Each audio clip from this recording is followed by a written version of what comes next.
श्री स्वामी समर्थ. आपल्या सर्वांचे माझ्या यूट्यूब चॅनलवर अगदी मनापासून स्वागत. अगदी थोड्याच दिवसात आपण 2024 या नवीन वर्षात पदार्पण करणार आहोत आणि या नवीन वर्षातील पहिलाच मराठमोळा सण म्हणजे मकर संक्रांत. तर आज आपण या व्हिडिओमध्ये या मकर संक्रांतीविषयीची अगदी थोडक्यात माहिती जाणून घेणार आहोत. यंदा मकर संक्रांत ही काळ्या रंगावर येत असून या मकर संक्रांतीला महिलांनी कोणत्या रंगाची साडी घालावी, त्याचबरोबर मकर संक्रांतीला कोणते शुभ रंग येत आहेत आणि संक्रांतीला बांगड्या भरत असताना कोणत्या कोणत्या गोष्टी लक्षात ठेवायला हव्यात, याविषयीची माहिती त्याचबरोबर इतर देखील महत्त्वपूर्ण माहिती आपण या व्हिडिओमध्ये जाणून घेण्याचा प्रयत्न करणार आहोत. तर व्हिडिओ शेवटपर्यंत पहा. त्याचबरोबर चॅनलवर जे नवीन आहे त्यांनी चॅनलला सबस्क्राईब करा, जेणेकरून आपले असेच येणारे नवनवीन माहितीमय आणि भक्तिमय व्हिडिओ तुमच्यापर्यंत पोहोचत राहतील. तसेच व्हिडिओ पाहत असताना व्हिडिओला लाईक करायला विसरू नका. इंग्रजी कॅलेंडरनुसार नवीन वर्षातील येणारा पहिला सण म्हणजेच मकर संक्रांत. या मकर संक्रांतीच्या दिवशी सूर्य हा धनु राशीमधून मकर राशीमध्ये प्रवेश करत असतो, तेव्हा आपण ही मकर संक्रांत साजरी करतो. आपल्या हिंदू धर्मातील हा प्रमुख सण मानला जात असून 2024 मध्ये ही मकर संक्रांत आपण 15 जानेवारी 2024ला साजरी करणार आहोत. तसेच संक्रांत ही देवी मातेचं स्वरूप आहे आणि ही देवी माता इतर कोणी नसून माता जगदंबेचंच एक स्वरूप आहे. परंतु या देवीने मकर संक्रांतीच्या दिवशी संक्रासूर नावाच्या राक्षसाचा वध केला होता, म्हणून या देवीला मकर संक्रांती असं म्हटलं जातं. तसेच ही संक्रांती देवी दरवर्षी वेगवेगळ्या वाहनांवर बसून येत असते आणि हिच्या हातामध्ये वेगवेगळ्या प्रकारची शस्त्र देखील असतात. तसेच ती दरवर्षी वेगवेगळ्या रंगाची वस्त्र देखील परिधान करून येत असते. म्हणजेच वर्ष बदललं की देवी मातेच्या वस्त्रांची रंग बदलतात, देवी मातेच्या हातातील शस्त्र बदलतात. तसेच देवी माता ज्या वाहनावरून येत आहे तर ते वाहन देखील बदललं जातं. असे थोडेफार बदल करून ही देवी माता पृथ्वीवर येत असते. तर या मकर संक्रांतीच्या दुसऱ्या दिवसाला किंक्रात असं म्हटलं जातं. पौष कृष्ण तृतीया हा दिवस म्हणजेच किंक्रात, याला करिदिन असं देखील म्हटलं जातं. तसेच पौराणिक कथेनुसार या संक्रांतीत देवीनं मकर संक्रांतीच्या दुसऱ्या दिवशी किंक्रासूर नावाच्या राक्षसाला ठार मारले आणि त्याच्या जाचातून प्रजेला मुक्त केले, म्हणून हा दिवस किंक्रात म्हणून पाळला जातो.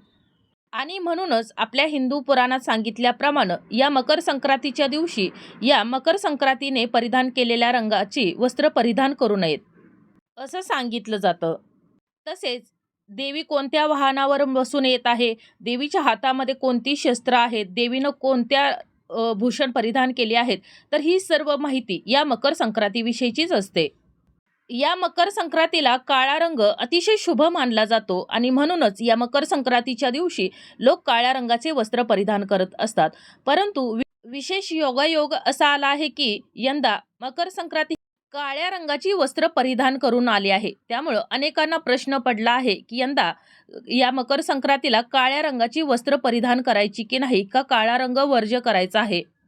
आपल्या हिंदू धर्मामध्ये प्रत्येक सणाला काळा रंग हा अशुभ मानला जातो, परंतु मकर संक्रांतीच्या दिवशी हा रंग शुभ मानला जातो. कारण या दिवशी बाहेर थोडीफार थंडी असते, परंतु ही काळ्या रंगाची कपडे बाहेरची उष्णता शोषून घेतात, आपल्या शरीराला उबदार ठेवतात आणि म्हणूनच या दिवशी काळ्या रंगाची वस्त्र परिधान केली जातात.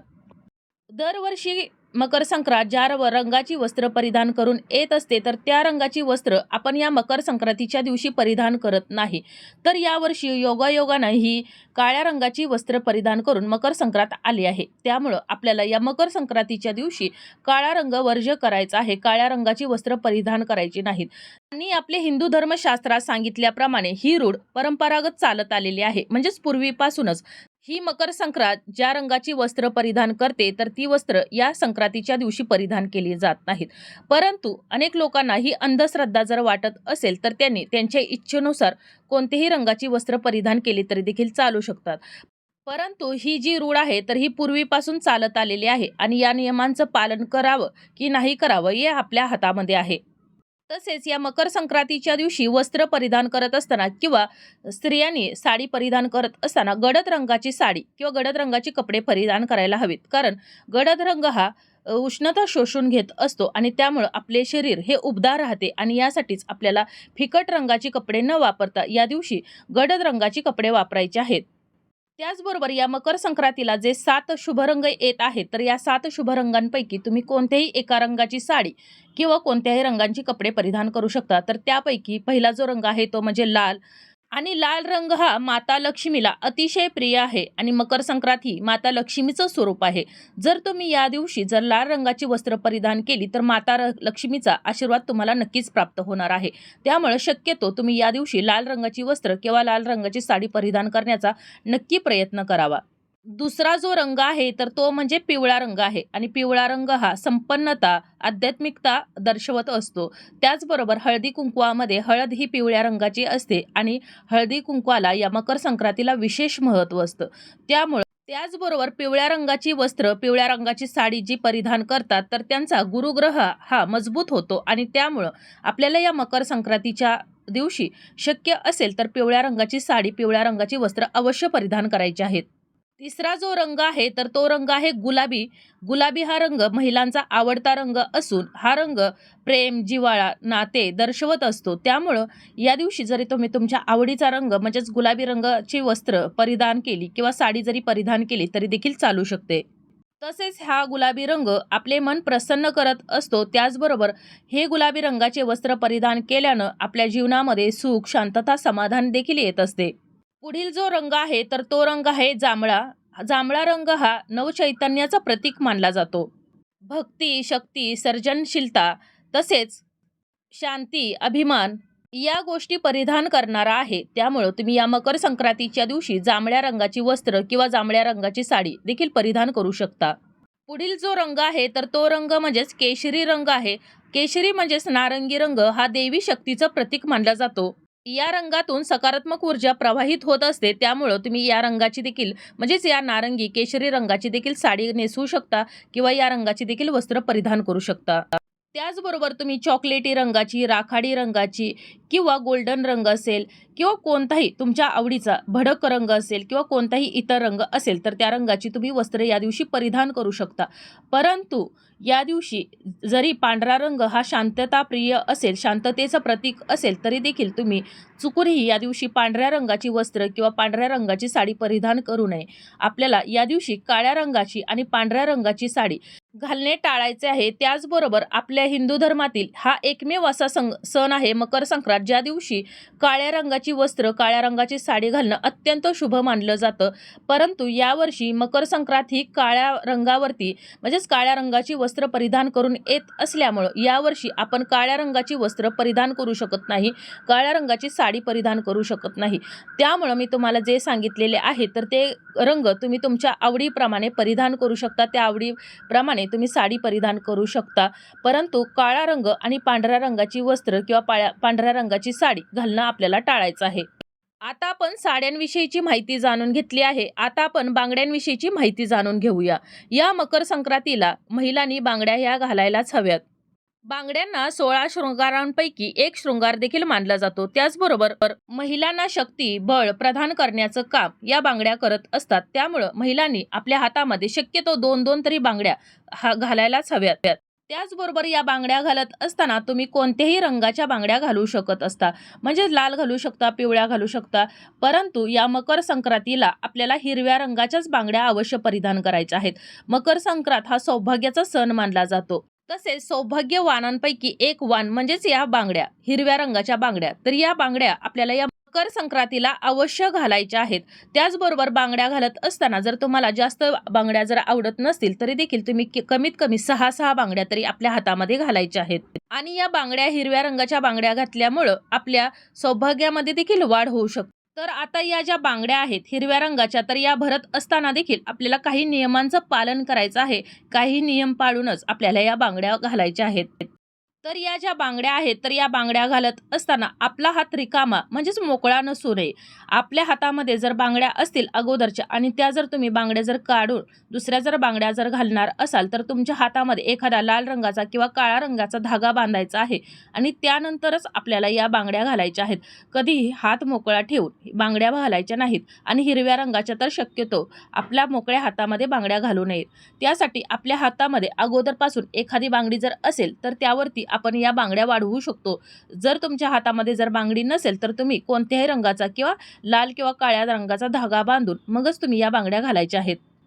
तसेच या बांगड्या भरत असताना तुम्ही जर एका हातामध्ये जर 6 बांगड्या भरत असाल तर दुसऱ्या हातामध्ये 6 बांगड्या कधीही भरू नयेत. तर दुसऱ्या हातामध्ये आपल्याला 7 बांगड्या भरायच्या आहेत. जर तुम्ही 1 डझन म्हणजे 12 जर बांगड्या भरत असाल तर दुसऱ्या हातामध्ये तुम्हाला 13 किंवा 14 बांगड्या भरायच्या आहेत. म्हणजेच एक बांगडी आपल्याला वाढीव भरायची आहे. कधीही एका हातापेक्षा दुसऱ्या हातामध्ये एक बांगडी जास्त असावी याची आपण काळजी घ्यायची आहे. तसेच तुम्ही जर काचेच्या किंवा मोत्याच्या जर बांगड्या भरत असाल तर त्या तुम्ही समप्रमाणात भरल्या तरी देखील चालू शकतात. परंतु तुम्ही जर हिरव्या रंगाच्या आणि काचेच्याच बांगड्या या मकर संक्रांतीला भरायच्या आहेत आणि या बांगड्या भरत असताना आपल्याला ही विशेष काळजी देखील घ्यायची आहे. एक बांगडी एका हातात जास्त असावी. त्याचबरोबर या मकर संक्रांतीला लाखेच्या चुड्याला विशेष महत्त्व असतं आणि त्यामुळं तुम्ही या मकर संक्रांतीला कितीही तुमच्या मनाप्रमाणे बांगड्या भरू शकता. म्हणजे 1 डझन भरू शकता, अर्धा डझन भरू शकता किंवा कितीही भरू शकता. परंतु या बांगड्यांच्या पाठीमागे आपल्याला लाखेचा चुडा अवश्य घालायचा आहे. हे देखील लाखेचा चुडा देखील सौभाग्याचं वाण मानलं जातो आणि आपण मकर संक्रांत हा सण आपल्या सौभाग्यामध्ये वाढ होण्यासाठी करत असतो. आपल्या पतीचे आयुष्य दीर्घायुष्य वाढावे यासाठी आपण करत असतो.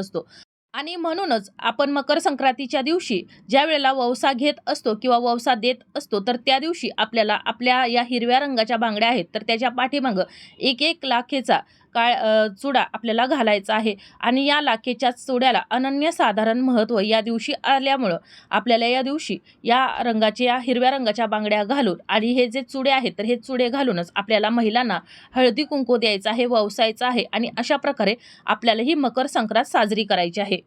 तसेच हा जो लाखेचा चुडा आहे तर तो जास्त काळ काही टिकत नाही. त्यामुळं तुम्ही जरी मकर संक्रांतीच्या अगोदर 1-2 दिवस 4 दिवस जरी बांगड्या भरल्या असतील तरी देखील चालेल.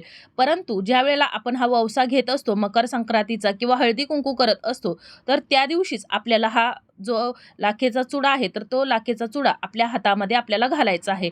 आणि अशा प्रकारे आपण या मकर संक्रांतीला मी ज्या सांगितलेल्या रंगाच्या साड्या आहेत तर त्यापैकी तुम्ही कोणत्याही रंगाची तुमच्या आवडीप्रमाणे निवडीप्रमाणे घालायची आहे. परंतु या चुकूनही काळ्या रंगाची वस्त्र किंवा काळ्या रंगाची साडी घालू नये. त्याचबरोबर पांढऱ्या रंगाची सुद्धा साडी घालणं या दिवशी टाळायचं आहे. मग तुम्ही लाल, हिरव्या, पिवळ्या, निळ्या कोणत्याही रंगाची तुमच्या आवडीप्रमाणे या दिवशी साडी घालायची आहे. त्याचप्रमाणे या मकर संक्रांतीला तुम्ही हिरव्या रंगाच्या काचेच्याच बांगड्या आपल्या हातामध्ये घालायच्या आहेत. या बांगड्या घालत असताना देखील मी ज्याप्रमाणे सांगितल्या आहेत तर त्याप्रमाणे काही गोष्टी अवश्य लक्षात ठेवायच्या आहेत. एका हातापेक्षा जास्त बांगड्या आपल्याला घालायच्या आहे. त्याचबरोबर लाखेचे चुडे घालायला अजिबात विसरायचं नाही. या दिवशी लाखेच्या चुड्याला अनन्यसाधारण महत्त्व आहे. आणि म्हणूनच या मकर संक्रांतीच्या दिवशी स्त्रियांनी आपल्या हातामध्ये हिरव्या बांगड्याच्या पाठीमागे हा लाखेचा चुडा घालूनच मकर संक्रांत साजरी करायची आहे. तर अशा प्रकारे आज आपण 2024 मध्ये येणारी मकर संक्रांत म्हणजेच आपला मराठमोळा सण याविषयीची महत्त्वपूर्ण माहिती जाणून घेतलेली आहे. यंदा मकर संक्रांत ही काळ्या रंगाची वस्त्र परिधान करून येत असल्यामुळं आपण या रंगाची वस्त्र परिधान करायची आहेत किंवा नाही करायची. त्याचबरोबर महिलांनी कोणत्या रंगाची साडी परिधान करायची आहे, कोणत्या रंगाच्या बांगड्या परिधान करायच्या आहेत, तसेच कोणते शुभ रंग आहेत याविषयीची त्याचबरोबर इतर देखील महत्त्वपूर्ण माहिती आपण आज या व्हिडिओमध्ये जाणून घेतलेली आहे. तर तुम्हाला ही माहिती कशी वाटली हे कमेंट करून जरूर कळवा.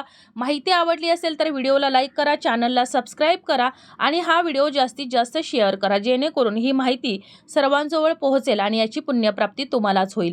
लवकरच भेटू अशाच एका नवीन माहितीमय आणि भक्तिमय व्हिडिओसोबत. तोपर्यंत धन्यवाद.